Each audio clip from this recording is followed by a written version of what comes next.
ini benar-benar tipikal monyet liar, agresivitasnya tinggi banget. Jadi tetap harus waspada. Udah di dalam mobil ya, tinggal bawa ke petologi. Yang paling terlihat adalah rasa stres dan traumatis ya terhadap satwa ini, sehingga akhirnya banyak yang berperilaku abnormal seperti crawling, mereka bentur-benturkan ke tembok atau ke kandang, mereka sering gigit bagian tubuh tertentu, tubuhnya sendiri gitu sampai putus.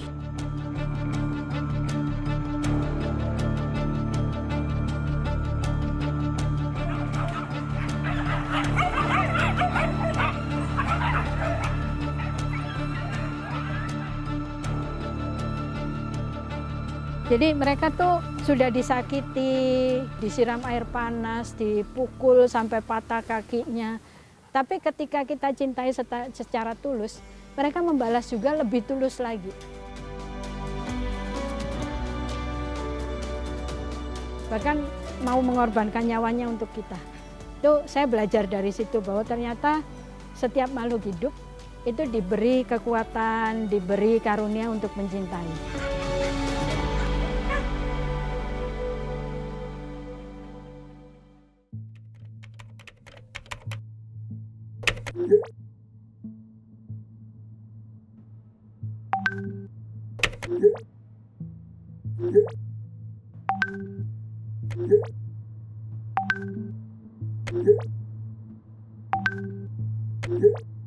Biasanya mereka beli itu dari beberapa pasar burung ya yang ada di sekitar mereka. Karena kan kalau untuk monyet ekor panjang, apalagi yang bayi-bayi itu banyak sekali gitu. Terus mereka iklankan di dark web, terus ada pembelinya, beli link tersebut. Biasanya sih mereka ada komunikasi dulu di situ gitu, adegan apa yang akan dilakukan gitu. Setelah mereka sepakat dengan harga sekian misalnya, ya baru mereka melakukan adegan.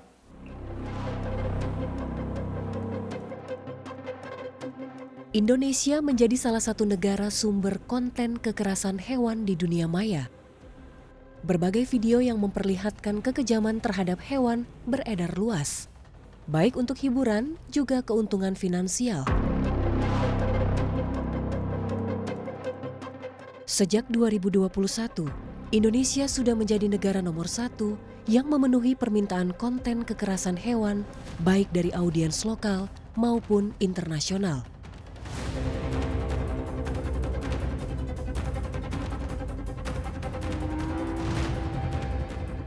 Jenis kekerasan, hampir semua jenis kekerasan ya, kita menganggapnya ya semua adalah bentuk kekerasan, baik itu kekerasan ringan, kekerasan sedang, sampai kekerasan yang sadis pun ya saya anggap itu suatu kekerasan terhadap satwa gitu. Misalnya para pelaku topeng monyet, untuk melatih monyetnya ya mereka melatih dengan kekerasan.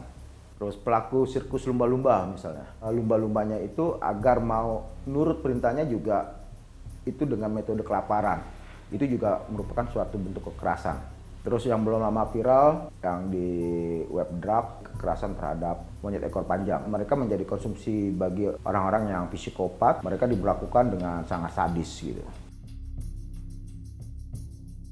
Sampai saat ini kita melihat bahwa makin banyak kasus-kasus tersebut, sampai-sampai juga Indonesia diklaim sebagai negara yang paling banyak mengeksploitasi mengenai kekerasan, dan juga perdagangan satwa liar pun Indonesia masuk ke dalam 4 kategori perdagangan terbesar secara internasional.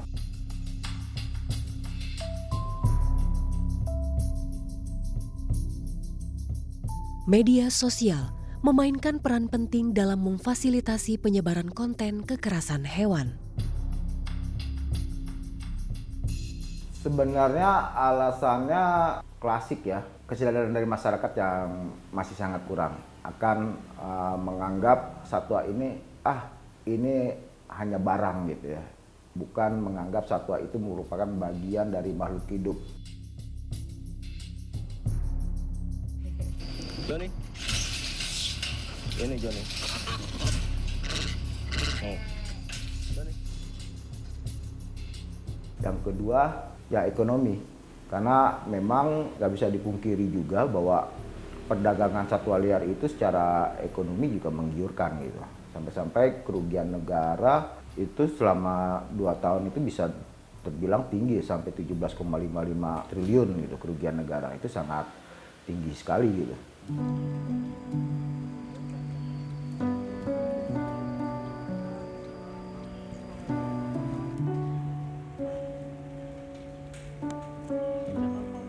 Ketiga, yaitu dari sisi memperlakukan satwa. Biasanya masyarakat Indonesia hanya senang saat satwa itu masih kecil, dianggapnya lucu. Dan setelah mereka besar, ya mereka dibuang begitu saja.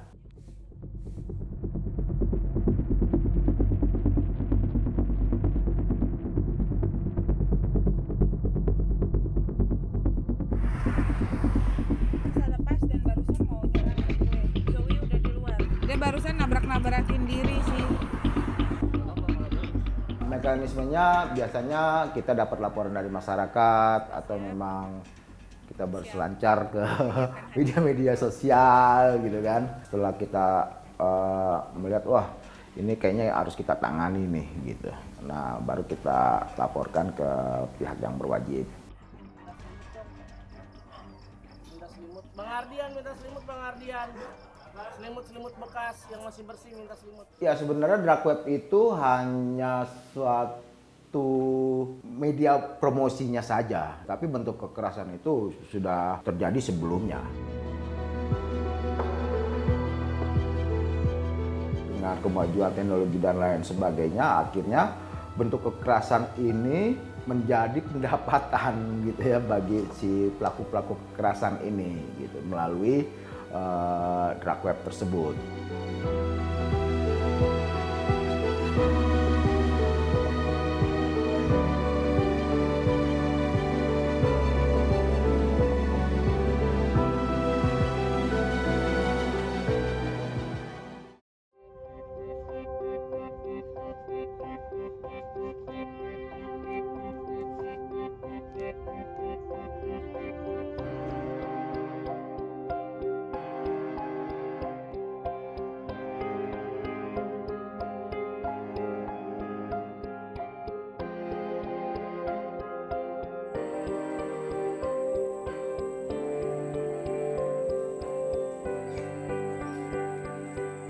Perlindungan terhadap satwa liar di Indonesia kini lebih kuat dengan adanya revisi Undang-Undang Nomor 32 Tahun 2024. Namun, berbeda dengan satwa liar, perlindungan bagi satwa domestik masih kurang memadai.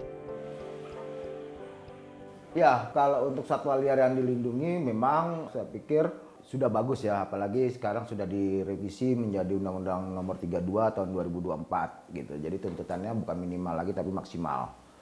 Ya, maksimal 5 tahun gitu, dengan denda berapa M gitu ya.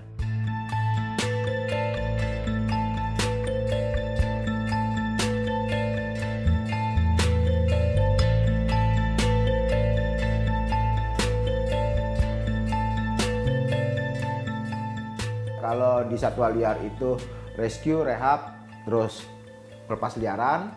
Kebetulan kita juga pengelola PPS, Pusat Penyelamatan Satwa, itu merupakan hasil titipan pihak yang berwajib, si kepolisian maupun KLHK dititipkan ke tempat kita, ke PPS. Itu juga adalah bentuk program rescue.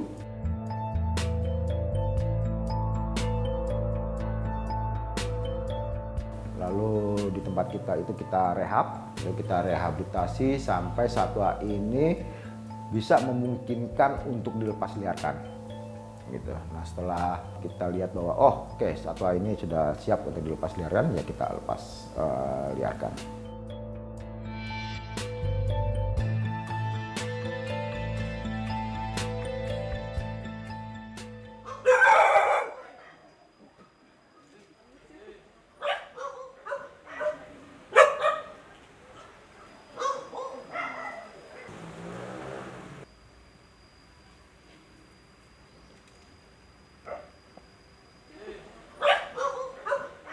Bagi satwa-satwa yang tidak dilindungi ini yang saya pikir apalagi satwa domestik ya harus mempunyai perundang-undangan yang tetap atau payung hukum yang tetap gitu, sehingga akhirnya ini juga membuat efek jerah bagi masyarakat agar tidak memperlakukan hewan peliharaannya dengan cara semena-mena gitu.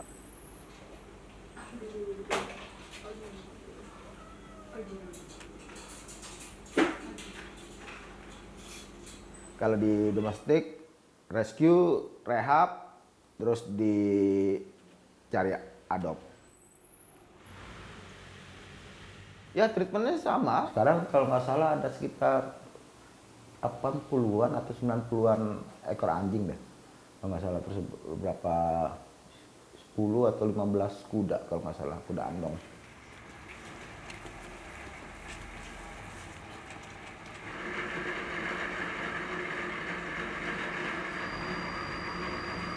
Karena kita tahu kasus konflik hewan dengan manusia di Indonesia banyak sekali. Teman-teman shelter pun akhirnya jadi separuh sanctuary juga. Karena untuk yang masuk banyak, yang keluar susah. Mencari adopter yang benar-benar bertanggung jawab, benar-benar sayang, itu susah sekali. Salah-salah apalagi anjing ya. Kalau kucing masih oke. Tapi anjing salah-salah malah masuk wajan.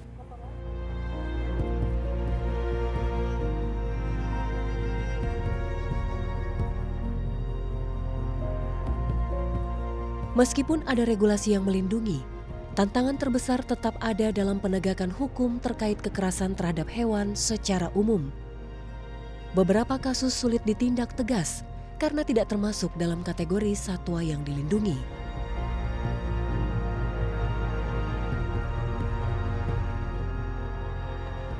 Iya, sebenarnya banyak tantangannya juga dalam artian misalnya dalam kasus topeng monyet misalnya.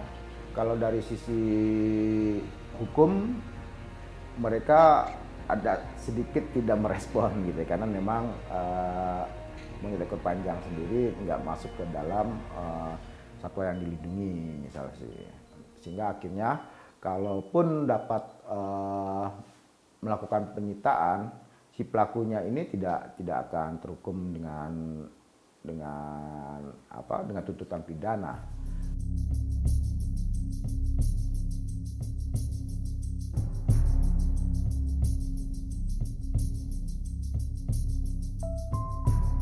Untuk kasus yang kekerasan terhadap monyet itu, untuk yang di Madiun memang pertama kita tidak mendapatkan barang bukti berupa bangkai monyet kah atau apa, kita memang tidak dapat gitu kan, sehingga akhirnya si pelaku ini lolos gitu ya, cuma wajib lapor kalau tidak salah.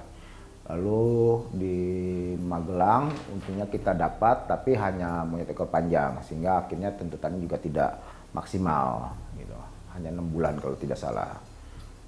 Lalu yang di Tasik untungnya ada satwa liar yang dilindungi. Nah ini yang kita pakai agar hukumannya bisa diperberat. Lalu yang di Ketapang, bukan Ketapang, di Singkawang. Nah kebetulan memang si pelakunya itu pengguna dari narkoba juga gitu. Jadi memang dikenakanlah tuntutannya itu atau pasalnya itu pasal narkoba oleh kepolisian gitu, sehingga akhirnya ya agak cukup lama gitu.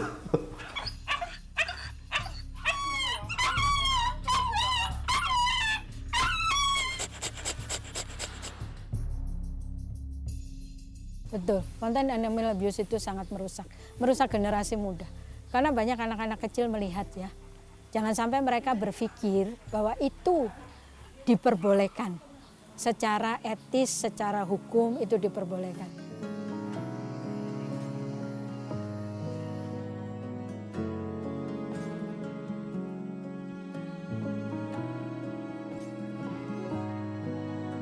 Jangan menjadikan satwa liar ini sebagai konten hanya untuk mendapatkan like this, karena memang satwa liar memang harus hidup di alamnya gitu ya.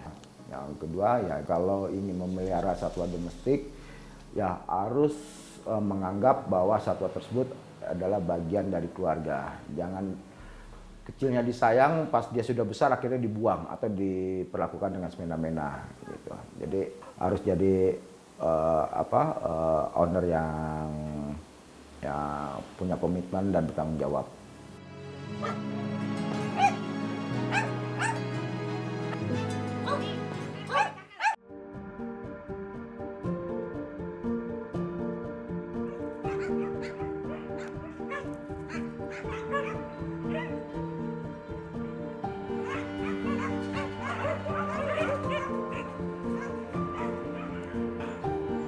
Bella! Bella!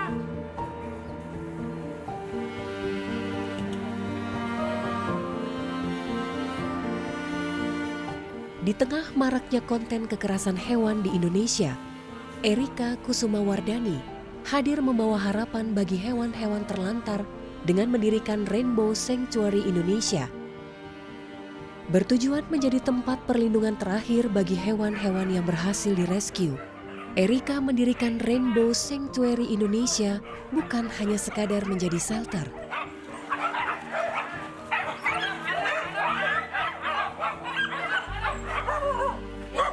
Ya bingo mana bingo? Oh ya bingo juga ya, semua disayang sama. Sebenarnya konsep kita kenapa sanctuary itu karena saya melihat ya anak-anak ini baik anjing, kucing, monyet maupun yang lain itu kan kami rescue dalam kondisi sangat memprihatinkan. Saya tidak mau mereka hidup dalam kondisi yang menyedihkan lagi. Kalau misalnya nih saya pakai kandang-kandang gitu kan mereka nggak bisa bebas ya. Kalau mereka tidak bebas terpenjara kan kasihan ya. Karena itu saya tidak pakai kandang. Biarkan mereka bermain dengan bahagia gitu.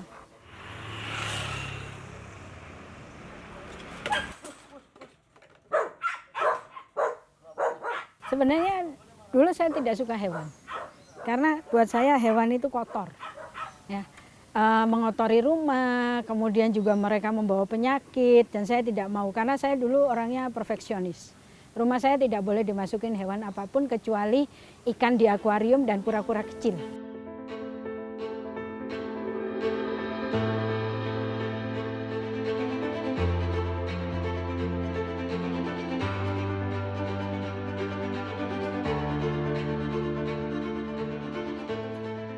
Saya bilang oke, mulai saat ini kamu jadi anak mami ya, maaf ya. Akhirnya saya gendong ke atas, namanya Polly. Sejak saat itu saya mulai belajar peranjingan. Waktu si Polly menguap saya kagum, anjing bisa menguap ya. Terus mulai itu saya ikut rescue, saya bantu-bantu rescue, ikut komunitas. Dalam waktu 1 tahun saya punya 24 ekor di rumah saya di BSD.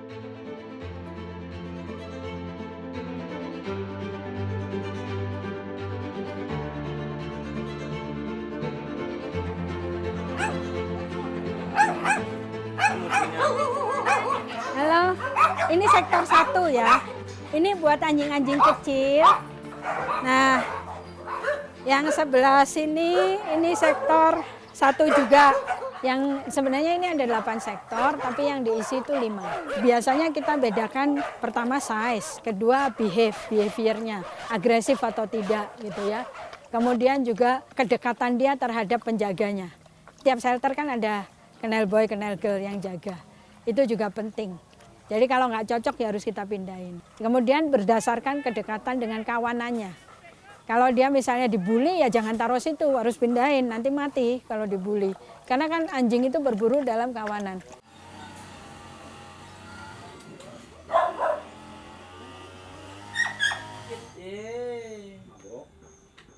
Kucing itu lebih soliter sifatnya. Kalau anjing kan dia berkawan, grouping.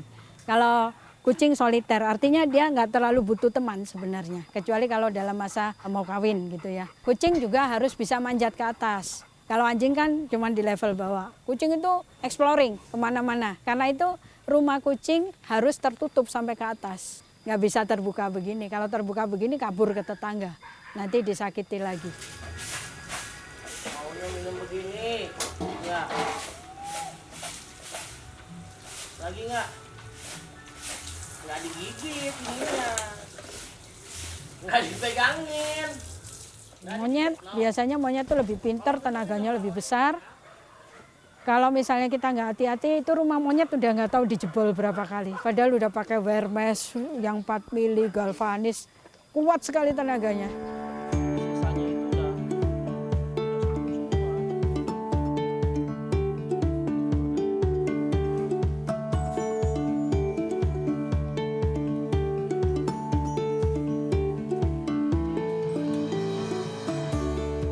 sih jarang ya, tapi makanya kita selalu kasih booster, kasih jamu. Saya bikin sendiri dari herbal.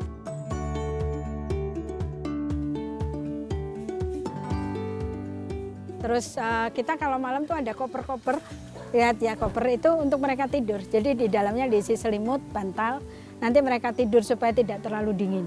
Nanti kita selimutin, makanya paling saya minta donasi itu barang-barang bekas begini buat mereka. Emosinya campur aduk sih sebenarnya ya. Tapi mau nggak? Paling seneng tuh kalau melihat mereka dari kondisi yang sangat menyedihkan, kemudian sekarang jadi bahagia ya nak ya. Jadi lucu, jadi sehat, itu seneng banget.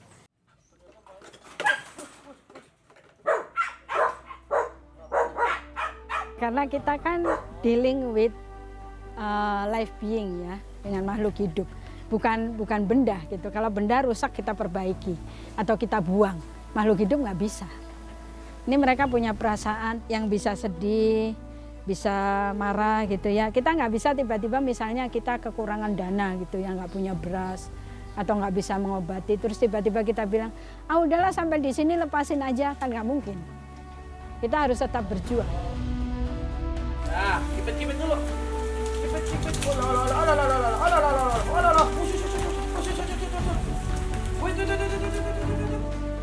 Saya cuma mau bilang, kalau misalnya teman-teman ada yang seperti itu, coba lihat matanya.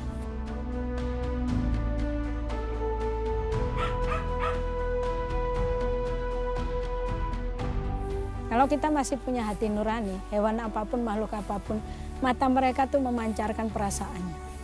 Masih tega mau gebuk pakai kayu kalau lihat matanya. Masih tega nggak menguliti hidup-hidup kalau kita lihat matanya. Mereka tuh punya perasaan. Mau monyet, mau kucing, mau anjing, lihat matanya. Kalau kita masih mengaku sebagai manusia yang punya hati nurani, nggak tega sih sebenarnya ya.